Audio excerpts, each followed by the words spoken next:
Ma belle-sœur m'a envoyé 70 photos explicites avec mon mari et a écrit « Je suis sa prochaine femme ». Alors je me suis assuré que ces photos fassent d'elle une paria publique et que mon mari perde tout. Je m'appelle Meredith. J'ai 42 ans, je suis rédactrice en chef, et comme beaucoup d'entre vous, j'ai passé des années à penser que j'avais la vie parfaite. Je vis dans une banlieue tranquille de Cincinnati, Ohio, avec ma fille de 7 ans, Gail, et mon mari, Glenn. Enfin, mari, est le mot que j'utilisais à l'époque. Maintenant, je ne sais même plus comment l'appeler. Tout a commencé à exactement 2h21 du matin. Je me souviens de l'heure car je venais de me retourner dans mon lit pour vérifier pourquoi mon téléphone n'arrêtait pas de vibrer sur la table de chevet. Je n'attendais aucun message. Glenn n'était pas à la maison. Il avait prétendu être sorti tard pour un dîner d'affaires avec un gros fournisseur pour notre garage automobile. Ce n'était rien de nouveau, malheureusement, mais l'écran a affiché un SMS d'un numéro que j'ai reconnu instantanément. Ma belle-sœur Valérie. Valérie. Ce nom n'était autrefois qu'une contrariété, un rappel du moment gênant où mon père s'est remarié après le décès de ma mère, amenant cette jeune femme de 20 ans, prétentieuse et gâtée, dans ma vie déjà compliquée. Maintenant, ce nom a juste un goût d'acide. J'ai plissé les yeux dans la pénombre et j'ai ouvert le message. Le premier message disait, simplement et froidement, « Je suis la prochaine femme de Glenn ». J'ai cligné des yeux une fois, peut-être deux. C'était comme lire une blague sans chute. Je me souviens d'avoir entendu la pluie frapper la fenêtre et le son semblait lointain, étouffé. Puis le déluge est arrivé. Une photo après l'autre est apparue dans ma fenêtre de messages. Ce n'étaient pas des captures d'écran ou des photos floues prises de loin. Non, c'étaient des photos intimes, souriantes et de haute qualité, des dîners en amoureux, des escapades de week-end, des selfies dans des chambres d'hôtel, sa main glissée dans sa poche, son bras autour de son épaule. Mon estomac s'est noué, pas encore de douleur, mais d'une compréhension froide et solide. Il y avait 70 photos au total. 70, j'aurais pu crier. J'aurais pu pleurer, jeter le téléphone à travers la pièce, réveiller Gail, qui dormait paisiblement à côté de moi, recroquevillé avec son pouce près de la bouche. Mais je ne l'ai pas fait. Ce n'était pas mon style. J'ai appuyé sur le bouton silencieux à la place pour que les notifications ne réveillent pas Gail. Puis, dans le noir, j'ai regardé chacune de ces 70 pièces à conviction. Ce n'était pas un simple coup d'œil. C'était un inventaire méthodique et terrifiant. Il y en avait une de lui tenant un verre de vin avec ce demi-sourire ridicule et suffisant qu'il me faisait toujours quand je suggérais d'aller dîner au restaurant. Une autre avec elle portant son sweat à capuche de l'université, celui, délavé, que j'avais plié le matin même et mis dans son tiroir. L'audace, c'est ce qui m'a vraiment frappé. Elle me renvoyait toute ma vie au visage. J'ai zoomé sur leur visage. Ils ne se cachaient pas. Ils souriaient droit dans l'objectif, me défiant. Je me suis concentré sur les détails, la montre qu'il portait, le sac en cuir cher par terre sur l'une des photos d'hôtel, puis une photo s'est démarquée. C'est à ce moment que la trahison émotionnelle est devenue une stratégie juridique. Ce n'était pas à cause de ce qu'il faisait, mais à cause de ce qui se trouvait en arrière-plan, une enseigne commerciale. Notre enseigne commerciale. Elle était floue, mais indubitable. Le logo du garage automobile dont nous étions copropriétaires. Cela m'a dit tout ce que j'avais besoin de savoir sur l'origine de l'argent de ces escapades de week-end. Les fonds qui étaient censés garantir le fonds d'études de Gail, développer l'entreprise, construire notre avenir, finançaient cette petite liaison sordide avec ma belle-sœur.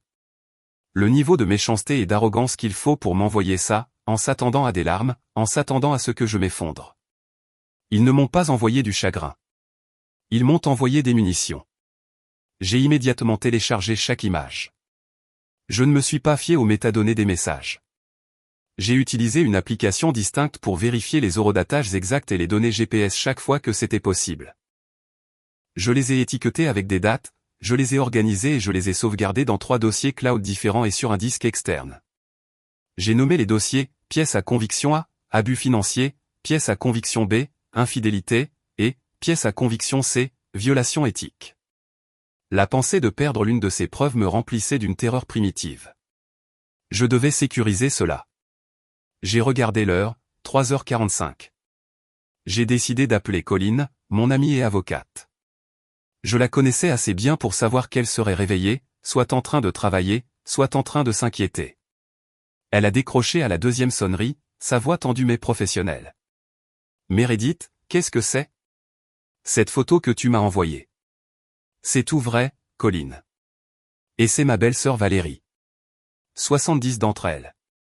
Je t'envoie le lien du cloud maintenant. J'ai besoin d'une consultation d'urgence dès le matin. J'ai gardé ma voix basse, monotone. Je ne pouvais pas me permettre de craquer pour l'instant. Colin, un long son lasse. Oh, Meredith, je suis tellement désolé, mais tu as raison. C'est bon. C'est une preuve. Nous pouvons avancer rapidement sur les papiers du divorce. Je me concentre sur 2 choses en ce moment. Sécuriser les actifs de l'entreprise puisque tu es copropriétaire et que tu as contribué avec ton héritage, et assurer la garde exclusive de Gail. Ce niveau de comportement imprudent, surtout en utilisant les fonds de l'entreprise, est très mal vu par un juge.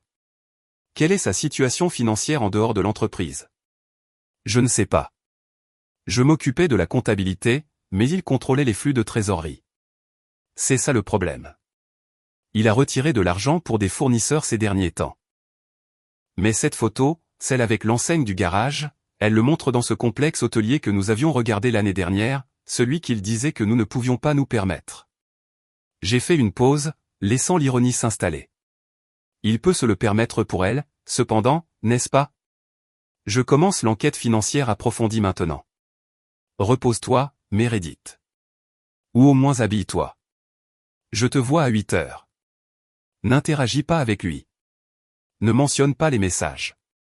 Agis normalement, Meredith. Il est crucial que nous contrôlions le récit. Agis normalement, ai-je répété à la pièce vide. J'ai raccroché et je me suis assise sur le bord du lit. J'avais peut-être 3 heures avant que Glenn ne rentre. J'ai utilisé ce temps. J'ai tranquillement rassemblé tous les relevés financiers que j'ai pu trouver, tout ce qui concernait les déclarations fiscales de l'entreprise et nos comptes joints. Je les ai tous mis dans un sac de messager, prêt pour Colin. J'ai même fait 2 copies de l'acte de propriété de la maison. J'ai regardé Gail, sa poitrine se soulevant et s'abaissant doucement. J'ai ressenti une vague de détermination maternelle pure. C'était elle qui avait besoin de ma force maintenant. Pas Glenn, pas Valérie, et certainement pas le mariage. J'ai finalement quitté mon pyjama pour une tenue sombre et structurée. Je me suis regardé dans le miroir. Mon visage était pâle, mais mes yeux étaient stables. La femme qui me regardait n'était plus celle qui avait ravalé sa douleur pendant des années. C'était une professionnelle, et elle était sur le point de se mettre au travail. J'ai passé des années à me dire que la vie tranquille était la bonne vie. Il y a 10 ans, je pensais avoir tout. Une maison décente, un mari travailleur, ou du moins c'est ce que je pensais, un nouveau bébé, et les débuts d'une petite entreprise solide juste à l'extérieur de Columbus. Glenn et moi nous sommes rencontrés à l'université. Il était magnétique, toujours le gars avec un plan. Il était charismatique, le centre de chaque pièce. Moi, la rédactrice tranquille, j'étais attiré par ce feu. Il a dit qu'il voulait une vie simple, une vie de famille, et je l'ai cru. Nous avons commencé modestement, acheté une maison modeste, et ouvert le garage de réparation automobile ensemble. Je gérais tous les comptes administratifs, la paie, le marketing, tout ce qui faisait fonctionner une entreprise pendant qu'il s'occupait de la mécanique et du travail avec les clients. J'ai aidé à obtenir le financement initial en utilisant un petit héritage familial que ma mère m'avait laissé. Les 2 premières années de notre mariage se sont déroulées assez bien. Mais ensuite, Gail est née. Et c'est là que les plaques tectoniques ont vraiment commencé à bouger. Les nouveau-nés sont durs pour un mariage. Je le sais. Mais là où je voyais une opportunité de créer des liens, Glenn voyait une excuse pour se retirer. Il a commencé à rentrer plus tard, disant qu'il avait besoin de temps pour se vider la tête ou que le garage était débordé. Il prétendait que les pleurs le maintenaient éveillé la nuit, alors il a déménagé dans la chambre d'amis pour mieux dormir. Je me souviens du jour où j'ai emballé ses oreillers et sa brosse à dents, essayant de faire croire que c'était une nécessité temporaire, un sacrifice pour son travail à haut salaire. Mais en fermant la porte de la chambre d'amis, la finalité du divorce ressemblait à une prémonition glaciale. Je n'ai pas discuté. Je pensais que c'était temporaire. Je pensais que j'étais la femme compréhensive, la partenaire solidaire. Ma propre mère, que Dieu bénisse son âme pratique, m'avait prévenu une fois il y a des années. Elle avait dit, « Meredith, ma chérie, quand les couples arrêtent de partager un lit, ils arrêtent lentement de partager une vie. » Je m'étais moqué d'elle, l'avais traitée de démodée. Mais en repensant à ses draps vides, je ne pouvais qu'entendre sa voix. Et puis il y avait Valérie, ma belle-sœur. Elle est entrée dans ma vie quand mon père s'est remarié, et elle a immédiatement posé problème. 10 ans de moins que moi, elle n'a jamais travaillé un jour de sa vie, comptant toujours sur l'argent de ma belle-mère ou de mon père. Elle était censée être dans une école d'art en Floride, mais elle apparaissait en Ohio pour de longues visites, charmant toujours Glenn, complimentant son ambition, lui faisant se sentir comme le grand Manitou qu'elle pensait qu'il était. C'était toujours gênant, mais je l'ai rejetée comme étant Valérie, dans le besoin et en quête d'attention. Jamais, pas une seconde, je n'ai pensé qu'elle partagerait le lit de Glenn. Puis il y avait la mère de Glenn, Beverly. Elle vivait à 2 pâtés de maison et passait plus souvent que je ne l'aurais jamais souhaité. Au début, elle a proposé d'aider avec Gail, mais cela s'est rapidement transformé en critique constante et épuisante. Elle soupirait de façon dramatique quand je donnais le biberon à Gail. Elle commentait si mes cheveux n'étaient pas parfaitement coiffés ou si le dîner était en retard. Beverly avait cette façon de parler qui donnait toujours l'impression qu'elle me faisait une énorme faveur en me tolérant. Selon elle, Glenn avait été un ange enfant, poli, parfait, mature au-delà de son âge. Donc, chaque fois que Gail faisait une crise de colère ou ne voulait pas embrasser grand-mère pour lui dire bonne nuit, je pouvais pratiquement entendre Beverly me blâmer à voix basse. Un jour, Beverly est venue à l'improviste. J'avais du mal à faire manger ses légumes à Gail, et Gail, étant Gail, faisait une mini-crise. Beverly a regardé toute la scène, les bras croisés, jugeant. Puis elle s'est penchée juste devant Gail et a dit de cette voix mielleuse, « Un enfant apprend de sa mère. Si Gail est difficile, peut-être que tu devrais te regarder dans le miroir. » Je voulais crier. Je voulais lui dire de sortir de ma maison et de ne plus jamais revenir. Mais je ne l'ai pas fait. J'étais fatigué, épuisé de faire semblant, d'attendre que Glenn se soucie à nouveau, d'espérer que je n'avais pas gâché les meilleures années de ma vie. Je continuais d'espérer. Les gens font ça quand ils ont trop investi, quand ils ont peur de recommencer à zéro ou quand ils s'inquiètent des batailles pour la garde qu'un divorce pourrait entraîner.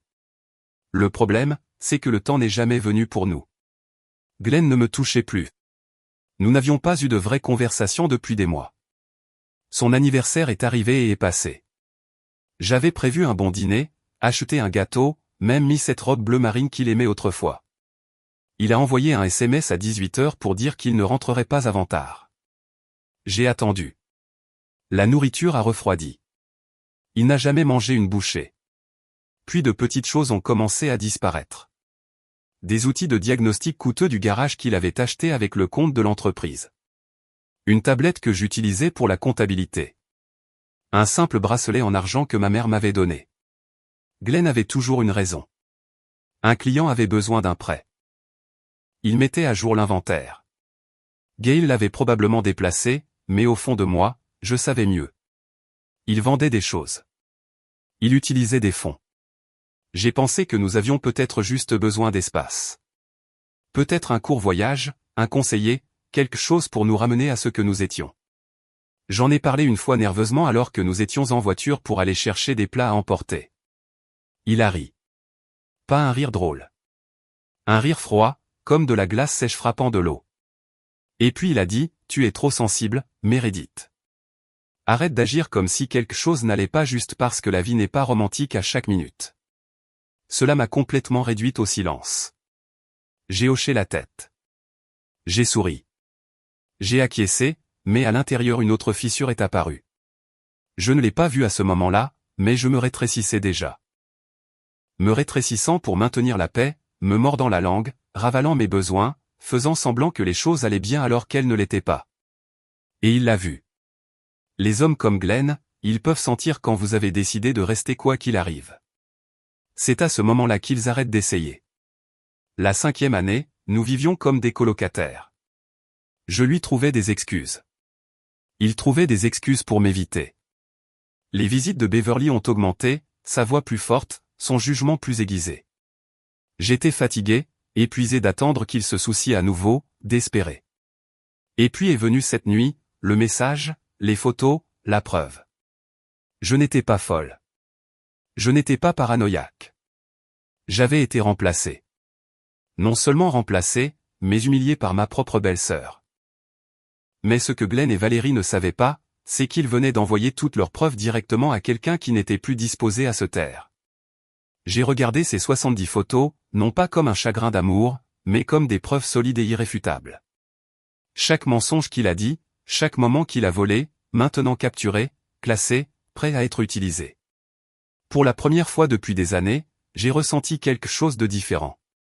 De la clarté, pas de la douleur, pas de la peur, juste le pouls régulier d'une femme qui avait finalement cessé d'espérer et commencé à se préparer.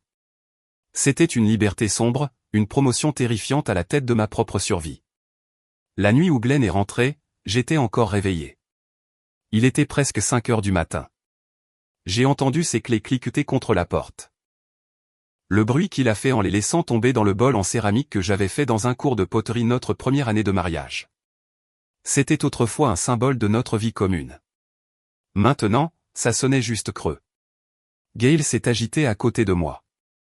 Je lui ai doucement tapoté le dos et l'ai embrassé sur le front, gardant ma respiration régulière, faisant semblant de dormir. Depuis le couloir, sa voix a traversé l'obscurité. Meredith. Il avait l'air normal. Trop normal. Comme si rien ne s'était passé, comme s'il n'avait pas passé la nuit avec ma belle-sœur. Je n'ai pas répondu.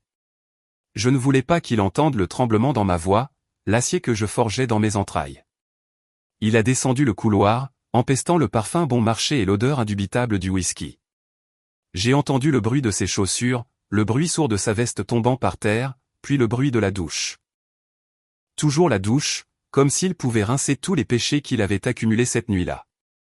Quand il a fini, il n'est pas venu dans notre chambre. Il n'avait pas dormi dans notre lit depuis plus de 2 ans. J'ai laissé faire. Cette nuit-là, je ne l'ai pas suivi. Je suis resté où j'étais, tenant Gail. J'ai fixé le plafond et j'ai compté les secondes entre chaque goutte du robinet de la salle de bain. Chacune semblait plus forte que la précédente. Je n'ai pas dormi de la nuit. Le matin, les petits doigts de Gail ont touché mon visage. Elle a chuchoté, « Maman, réveille-toi ». Son haleine sentait les fraises. Je l'ai embrassée sur la joue et je me suis levé. Nous avons trottiné ensemble jusqu'à la cuisine. Juste nous deux. C'est alors que Beverly est apparue. Elle était déjà là, comme une méchante qui savait que le spectacle allait commencer. Ses cheveux fraîchement teints, crêpés en hauteur comme si elle allait à un banquet d'église. Des boucles noires brillant comme du plastique. Elle n'a pas dit bonjour. Elle ne le faisait jamais. Tu te lèves seulement maintenant, a-t-elle dit en fronçant les sourcils devant mon pyjama. L'enfant a probablement faim. Je suis debout depuis des heures déjà. Gail s'est cachée derrière ma jambe. J'ai tendu la main et j'ai serré sa main. Je ne veux pas de grand-mère, a-t-elle marmonné de sa petite voix douce. Les lèvres de Beverly se sont amincies. Cet enfant est si méchant. Je ne sais pas d'où elle tient ce caractère. Glenn a toujours été un ange. Je n'ai pas répondu. Je suis passé devant elle et j'ai sorti les œufs du réfrigérateur. Normalement, j'aurais fait semblant de ne pas entendre. Je l'aurais ignoré. Mais pas aujourd'hui. Aujourd'hui, j'ai cassé des œufs dans un bol, j'ai regardé le tourbillon jaune, et j'ai dit, aussi plat qu'une pierre, Beverly, peux-tu te taire? Il y a eu un long silence. Elle s'est figée près du couloir, stupéfaite. Sa bouche est littéralement restée ouverte. Qu'est-ce que tu viens de dire, Meredith?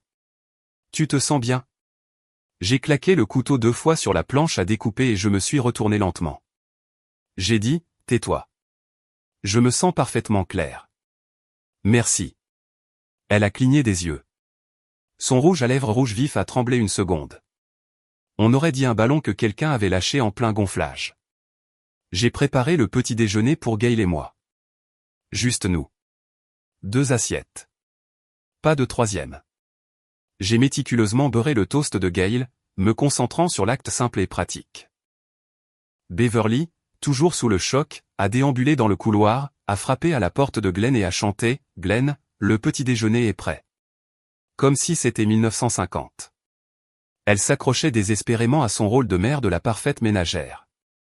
Au moment où Glenn est entré en titubant dans la cuisine en peignoir, sentant le savon et la honte, Gail et moi étions déjà habillés et sortions par la porte d'entrée. Où est le petit déjeuner? J'ai une grosse réunion ce matin, a-t-il demandé, la voix rauque et autoritaire. Je n'ai pas répondu. Gail a levé les yeux vers moi et a dit, « Papa n'en a pas eu. » « Non, » ai-je dit. Maman prépare le petit déjeuner pour Gail. La maman de papa peut maintenant préparer le petit déjeuner pour papa.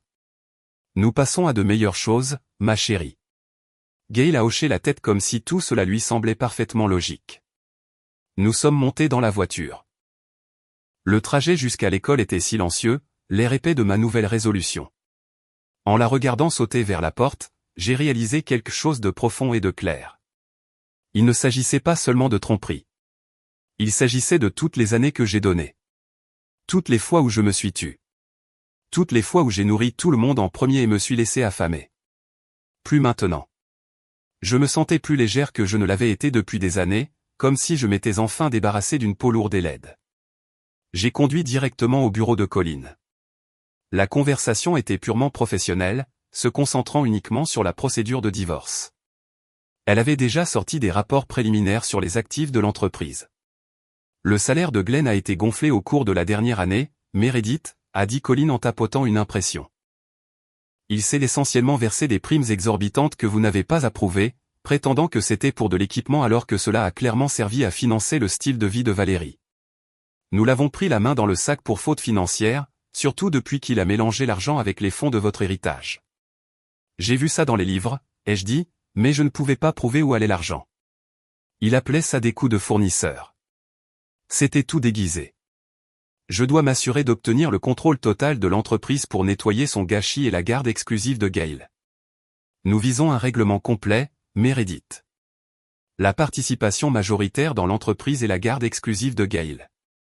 Son imprudence avec les fonds de l'entreprise pendant que vous étiez à la maison à élever son enfant est indéfendable au tribunal. Le juge examinera l'héritage que vous avez investi et verra son comportement comme une négligence financière grave. Nous devons être l'image du calme, de la raison contrôlée. Nous avons passé en revue la stratégie pendant 1 heure, détaillant exactement comment je devais agir. Calme, sans émotion, et concentré uniquement sur les faits. Je devais devenir une pierre. Quand je suis rentré à la maison après avoir déposé Gail et rencontré Colline, Glenn et Beverly m'attendaient dans le salon. Je suis entré et j'ai immédiatement remarqué le silence, tendu et crispé, comme si la pièce retenait son souffle. Beverly avait poudré son visage si abondamment qu'on aurait dit qu'elle essayait d'enterrer sa propre expression. Son rouge à lèvres était rouge vif, trop rouge pour un deuil. On aurait dit quelqu'un qui se déguise, quelqu'un qui ne sait pas comment être pris au sérieux sans une performance. Glenn était affalé sur le canapé, les bras croisés comme un adolescent rebelle. Il n'a même pas essayé de cacher le regard suffisant sur son visage, le regard d'un homme qui pensait que j'étais trop faible pour partir. « Tu as vraiment préparé le petit déjeuner juste pour toi » a d'abord lancé Beverly. « Quelle sorte de femme fait ça ? Tu essaies d'affamer ton mari ?» Je l'ai regardé, puis Glenn, puis de nouveau elle. Je suis allé à la cuisine et je me suis versé un verre d'eau. J'ai bu une lente gorgée. Je n'avais pas besoin de crier. Je n'avais pas besoin de pleurer. J'avais les faits et c'était tout le pouvoir dont j'avais besoin. J'ai préparé le petit déjeuner pour moi et pour Gail, ai-je dit calmement en retournant au salon. Pas pour Glenn. Et n'as-tu pas toujours dit que ma cuisine était terrible ? J'ai pensé qu'il méritait mieux ce matin. Peut-être que ta cuisine lui convient mieux. Glenn s'est agité sur son siège, visiblement confus par mon manque d'hystérie. Il s'attendait à une crise de nerfs. Je leur ai donné le silence. Ils voulaient se battre. Je leur ai posé des questions. Ils pensaient avoir le pouvoir.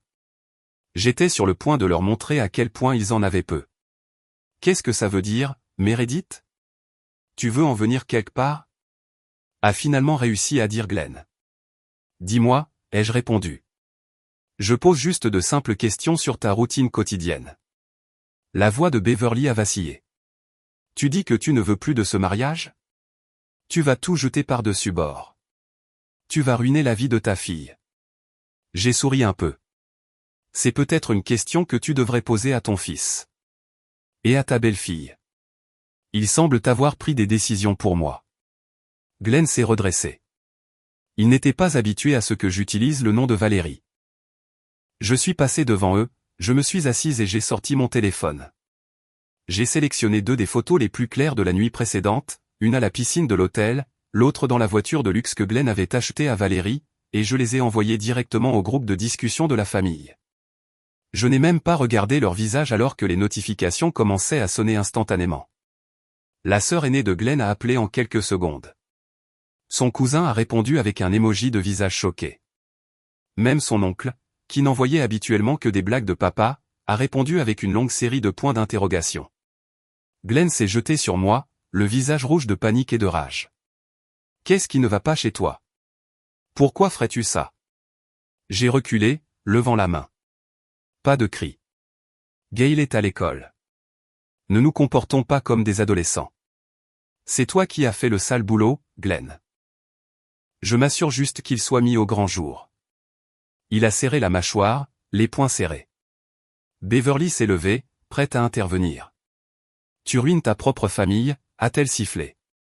Afficher le linge sale comme une reine du drame. Tu devrais avoir honte. Je me suis tourné vers elle. Tu veux parler de linge sale?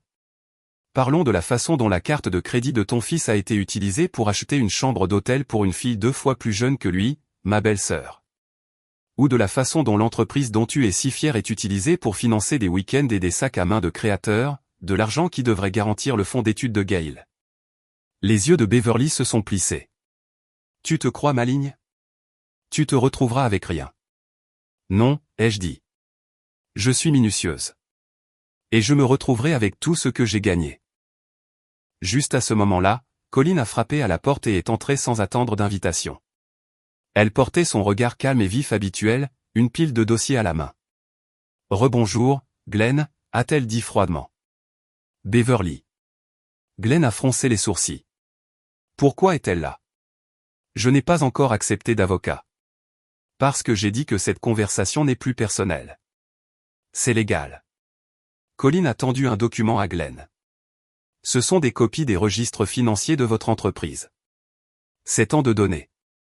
Nous avons retracé toutes les dépenses liées à Valérie à partir du moment où elle est mystérieusement réapparue dans votre vie. Les frais d'hôtel, les vols, la nouvelle voiture, le bail de l'appartement, tout. » Glenn a regardé les pages comme si elles étaient écrites dans une langue qu'il ne pouvait pas lire. « Et puisque vous avez utilisé des actifs communs et l'héritage initial de Meredith pour financer cela, a poursuivi Colin, sa voix parfaitement égale, Meredith a droit à une part équitable. Une part très équitable, surtout si l'on considère la fraude impliquée dans le gonflement de votre prétendu salaire. » Le visage de Beverly a pâli. « Tu vas ruiner ton propre mari. Tu n'auras plus jamais un salaire aussi élevé. Tu seras pauvre. » J'ai secoué la tête. Il l'a déjà fait lui-même. Je m'assure juste qu'il nettoie après son désordre. Et je m'inquiéterai de mon propre salaire. J'ai ma propre promotion qui arrive. La confrontation a duré une autre heure. Glenn n'arrêtait pas d'essayer de justifier ses actions, me reprochant d'être trop concentré sur Gail, ou sur les comptes de l'entreprise. Colin a simplement réfuté chaque argument avec une date, un rapport de dépenses ou une citation directe d'un des messages de Valérie que j'avais sauvegardé. Nous avons discuté des termes du divorce, des arrangements de garde pour Gail, et de la division du garage automobile. Tout était froid, purement commercial. Pendant tout ce temps, Beverly a essayé d'interrompre, offrant des conseils inutiles et des excuses pour son fils. Mais Colin l'a fait taire à chaque fois, lui rappelant qu'elle n'était pas partie aux discussions juridiques. « Meredith, c'est la première étape », a dit Colin en rassemblant ses papiers. « Ne lui parle que si c'est absolument nécessaire. Pas de réponse émotionnelle. Nous avons besoin qu'il se sente isolé et submergé par les faits. C'est son imprudence qui le détruit, pas nous. » Je comprends, ai-je dit. L'isolement, c'est ce qu'il m'a donné pendant des années.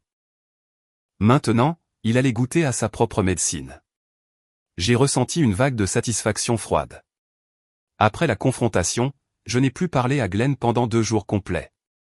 Je me suis rendue indisponible, pas en colère, pas émotive, juste silencieuse. Ce silence l'a rendu nerveux. Pendant ce temps, Colin et moi avons tout rassemblé. Nous avons examiné les finances, les emails et les messages. Mais ce qui a le plus attiré l'attention de Colin, c'est un petit détail dans l'une des 70 photos que Valérie m'avait envoyées.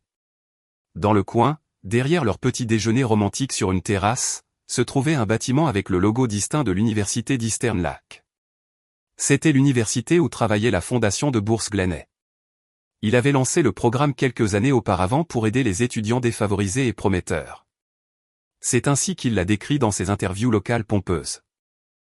J'étais assise en face de Colline à son bureau, remuant mon café. Tu penses qu'elle est l'une des étudiantes? Ça explique pourquoi elle traînait toujours dans le coin. Colline a hoché la tête. C'est la seule explication logique pour laquelle il passerait autant de temps là-bas et utiliserait le nom de l'entreprise pour le couvrir. La violation éthique est énorme. Un seul moyen de le savoir. Nous avons appelé l'université, nous présentant comme les cofondatrices du fonds de bourse, ce qui était techniquement vrai. J'avais rédigé les documents promotionnels et les documents juridiques, m'assurant que toutes les déclarations fiscales étaient correctes. Glenn se contentait de se présenter pour sourire aux événements et remettre les gros chèques. Le concept du fonds d'études était mon idée, ancrée dans mon propre parcours. En moins d'une journée, nous avions un rendez-vous pour parler au professeur Stanley, le responsable du programme. Le campus n'était qu'à 1 heure de route. Un beau trajet au début du printemps, les arbres commençant tout juste à bourgeonner. En passant devant tous ces jeunes étudiants, j'ai senti quelque chose m'attirer. Une version de moi-même que je n'avais pas vue depuis des années. Jeune, pleine d'espoir, croyant encore que la vie était juste, croyant encore à la valeur de l'éducation et du travail acharné. C'est moi qui suis allé à l'université avec une bourse partielle. Je savais ce que signifiait ce genre d'aide. Je me souvenais des longues nuits à écrire des dissertations, de l'excitation de mon premier emploi salarié, du sacrifice que j'ai fait en investissant mon héritage dans l'entreprise de Glenn. Voir Glenn potentiellement corrompre cela, abuser de la confiance de l'université, m'a glacé le sang. Ce n'était plus seulement personnel. C'était de la corruption publique et une attaque contre tout ce que j'appréciais. Le professeur Stanley nous a accueillis chaleureusement, me serrant la main avec ses 2 mains. Nous sommes honorés que vous soyez venus, madame, a-t-il dit. Le travail que votre famille a accompli ici, ça a changé des vies.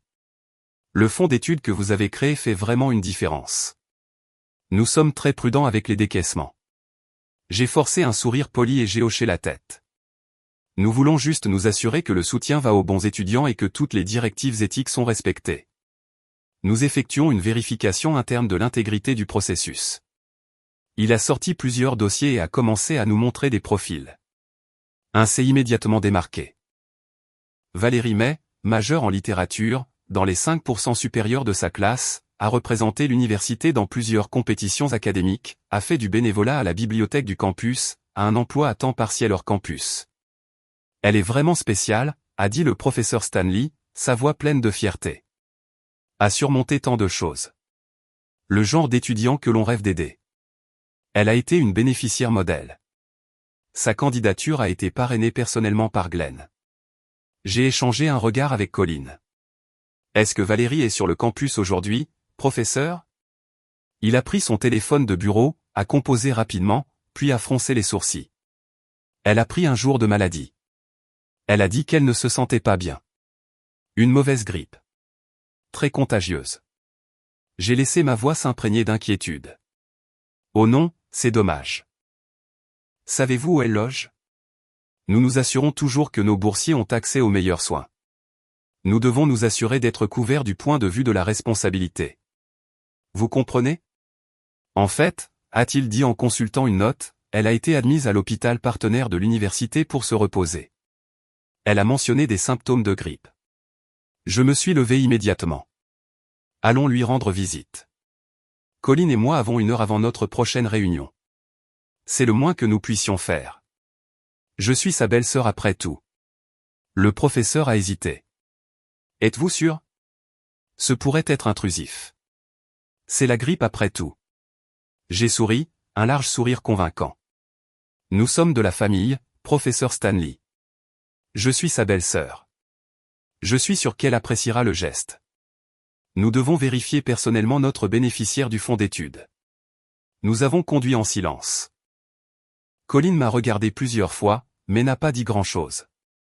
Je pense qu'elle me laissait mener, sentant que j'avais besoin de le faire pour moi-même. Je ne faisais pas ça pour le spectacle.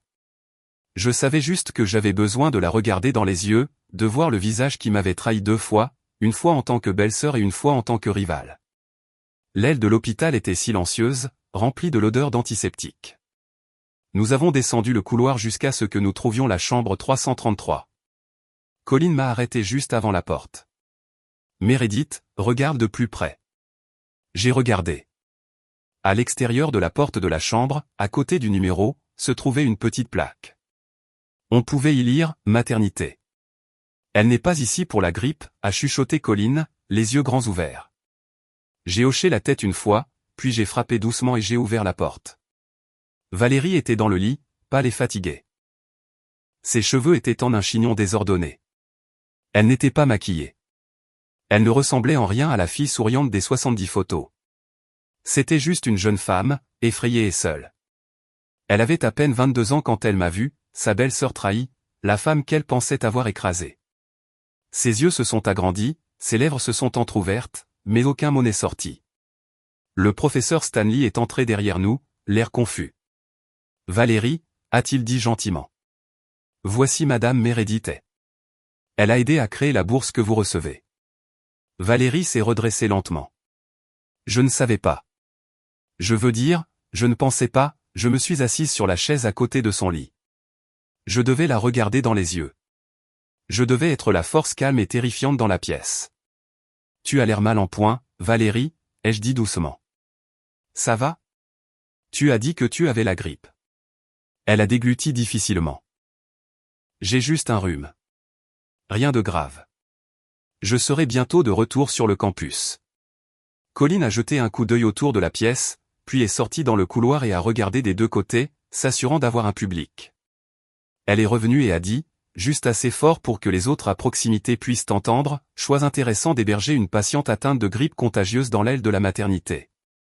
C'est une énorme violation des codes de la santé. » Un murmure a commencé à s'élever du couloir. Des portes se sont entr'ouvertes. D'autres patients ont commencé à poser des questions. Pourquoi y a-t-il quelqu'un avec la grippe ici? Le système immunitaire de mon nouveau-né est faible. C'est censé être l'aile VIP. Des infirmières se sont précipitées pour contenir le bruit. Une infirmière a lâché, essayant de rétablir l'ordre, elle n'est pas malade. Elle est ici pour des soins prénatals. C'est une complication avec sa tension artérielle. Le couloir est devenu silencieux.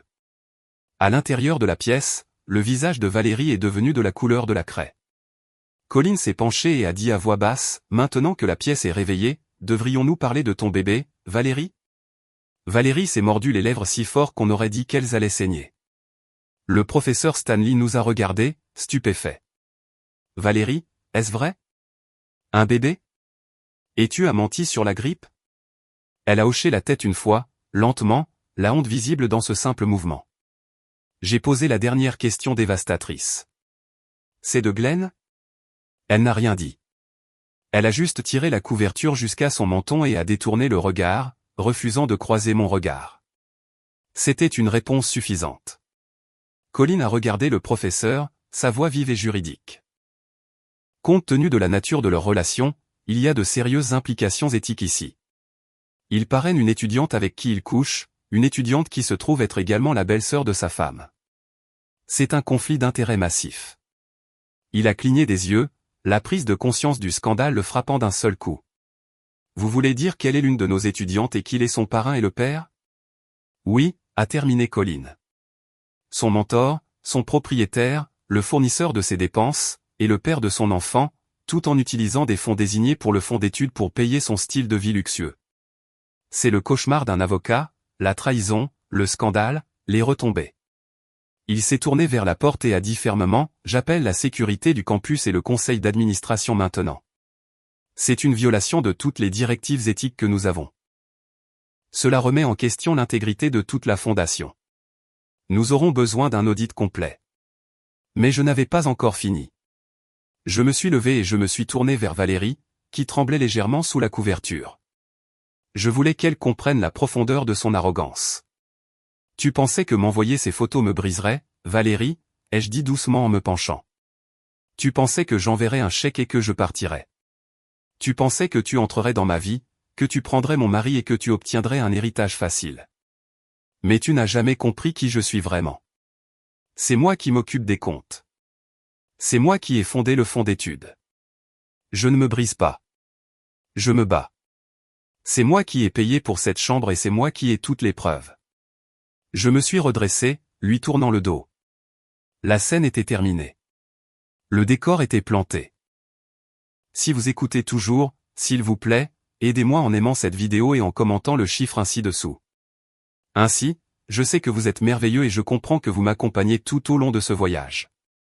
Votre aide est un énorme encouragement et une acclamation pour moi.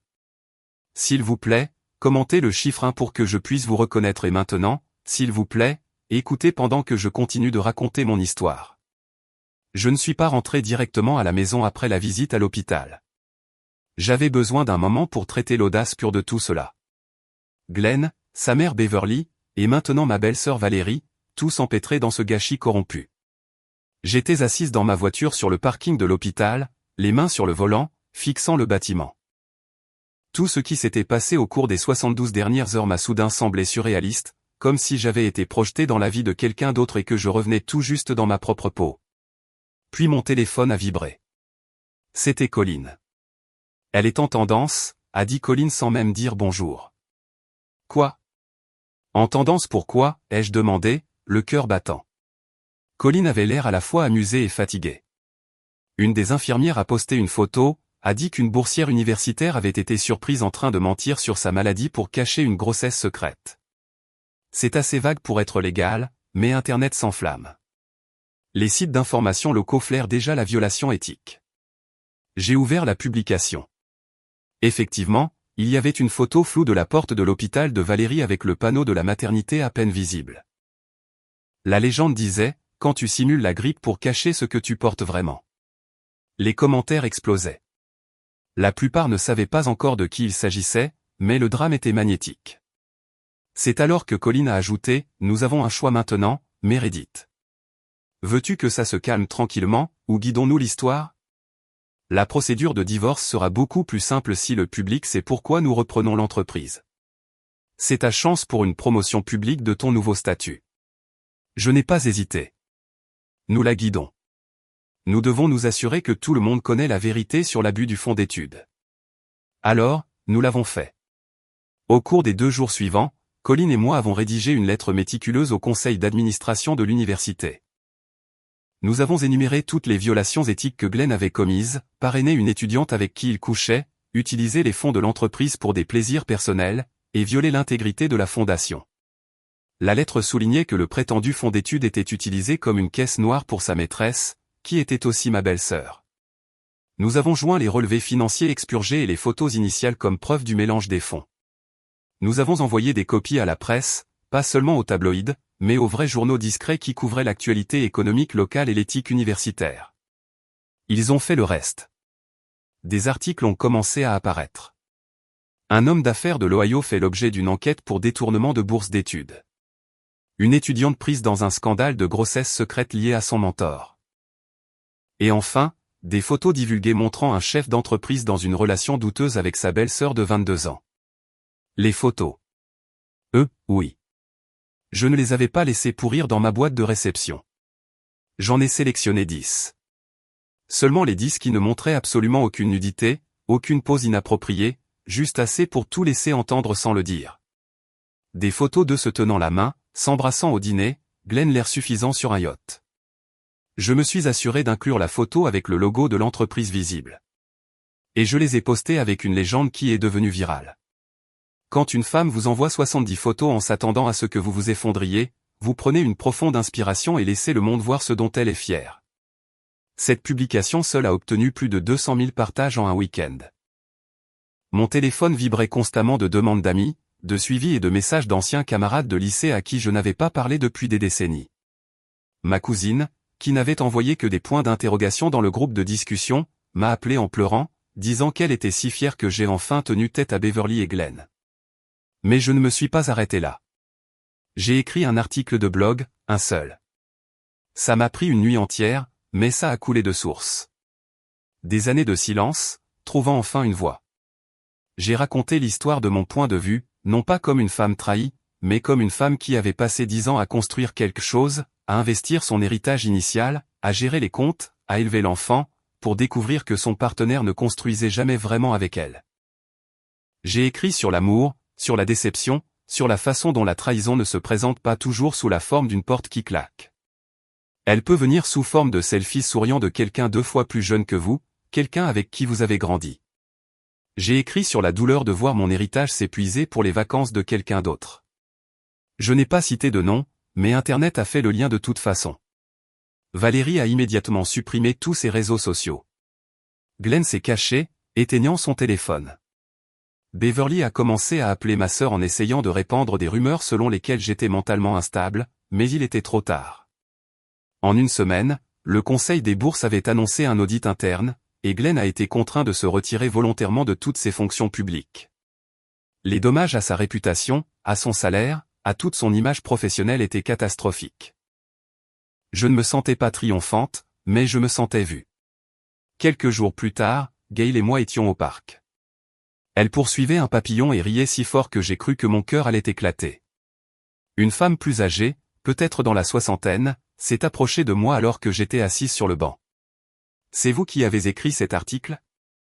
Celui sur les photos ? Je l'ai lu sur le site du Ohio Times. » J'ai hoché la tête lentement. Elle s'est assise à côté de moi. Vous avez dit exactement ce que beaucoup d'entre nous n'ont jamais eu les mots pour dire. Mon mari m'a fait la même chose quand j'ai eu 50 ans. Il m'a quitté pour quelqu'un qui se souvenait à peine du 11 septembre, et tout le monde a agi comme si je devais juste me taire et passer à autre chose. Votre article a été comme un feu d'artifice. Elle m'a touché la main. Merci de ne pas vous être tu. Vous vous êtes offert une énorme promotion dans la vie. Ce soir-là, quand j'ai vérifié la boîte de réception du blog, il y avait plus d'1 millier de messages. La plupart provenaient de femmes, certaines étaient en colère, d'autres avaient le cœur brisé, mais toutes disaient la même chose de différentes manières. Vous m'avez fait me sentir moins seul. C'est là que j'ai su que cette histoire ne concernait pas Valérie. Elle ne concernait même pas Glenn. Elle concernait ce qui se passe lorsque les femmes refusent de s'asseoir tranquillement pendant que quelqu'un essaie de les effacer. Il s'agissait de choisir la dignité quand quelqu'un vous offre l'humiliation. Et il s'agissait de dire la vérité, non pas pour brûler quelqu'un, mais pour éclairer son propre chemin hors de l'obscurité. La promotion que j'ai eue n'était pas dans mon travail. C'était dans ma vie. Le jour où le divorce a été finalisé, je n'ai pas porté de noir. J'ai porté une robe bleu marine profond, le genre qui donnait à mes yeux l'air d'avoir des secrets à garder.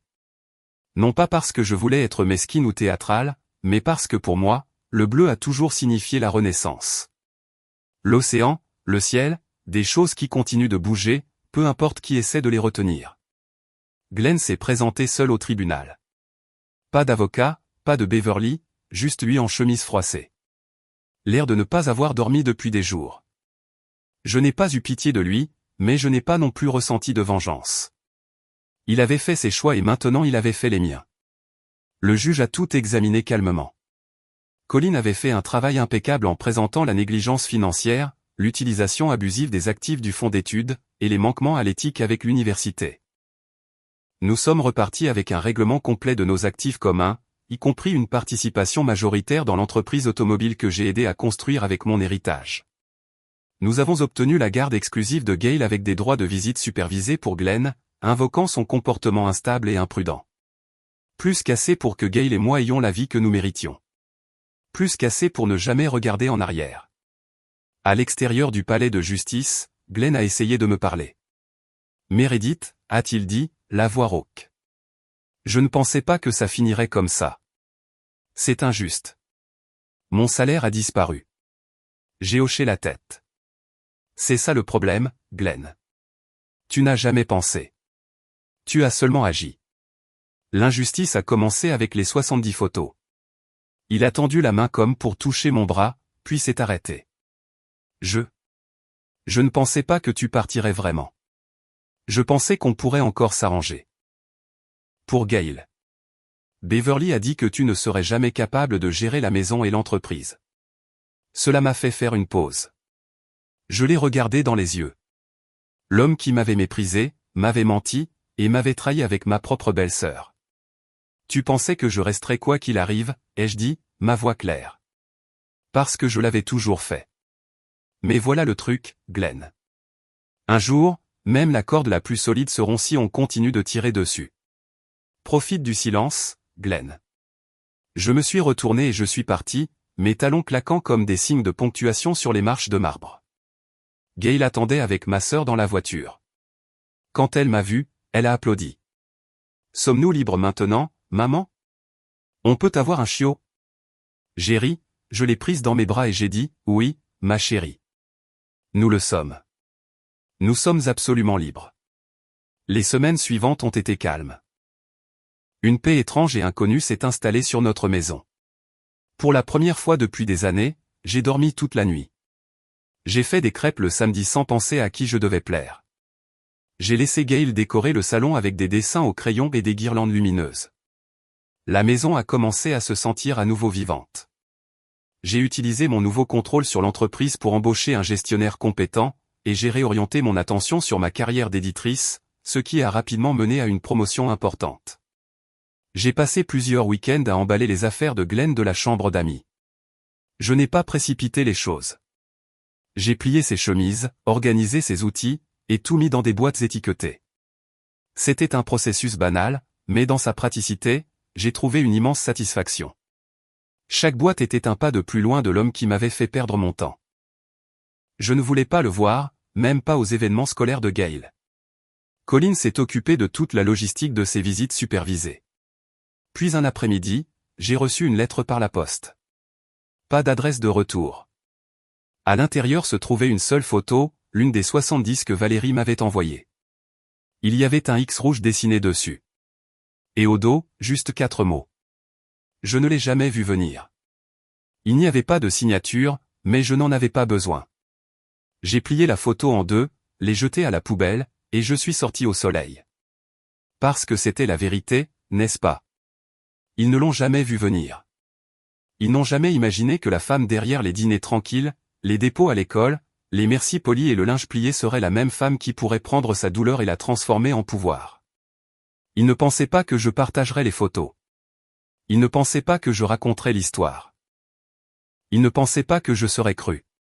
Et ils ne pensaient certainement pas que je gagnerais. Mais je l'ai fait. Et pas seulement au tribunal. J'ai gagné dans la vie. J'ai gagné en refusant de laisser leur trahison me définir. J'ai gagné en retrouvant ma voix. Et j'ai gagné en montrant à ma fille que le silence n'est pas une force quand quelqu'un vous piétine l'âme. Dans les mois qui ont suivi, le blog s'est développé. De plus en plus de femmes ont écrit. Nous avons créé une petite communauté. Pas de grands slogans, pas de grandes missions, juste de la vérité, des histoires, du soutien, un endroit pour être entendu. Parfois, nous pensons que la vengeance signifie la destruction. Mais parfois, la vengeance consiste simplement à dire la vérité assez fort pour que quelqu'un d'autre s'y reconnaisse et se lève aussi. Alors me voilà, toujours debout, toujours en marche, toujours libre. Si l'on vous a déjà fait sentir que votre douleur n'était pas valide, que votre voix était trop petite, ou que votre histoire ne valait pas la peine d'être racontée, j'espère que cette vidéo vous rappelle que vous n'êtes pas seul. Et si quelqu'un vous envoie un jour 70 photos en s'attendant à ce que vous vous brisiez, j'espère que vous vous souviendrez que vous n'avez pas à vous briser. Vous pouvez vous élever. Et parfois, s'élever est la meilleure vengeance de toutes. Si cette histoire vous a touché ou vous a rappelé votre propre force, je vous invite à partager vos réflexions dans les commentaires ci-dessous.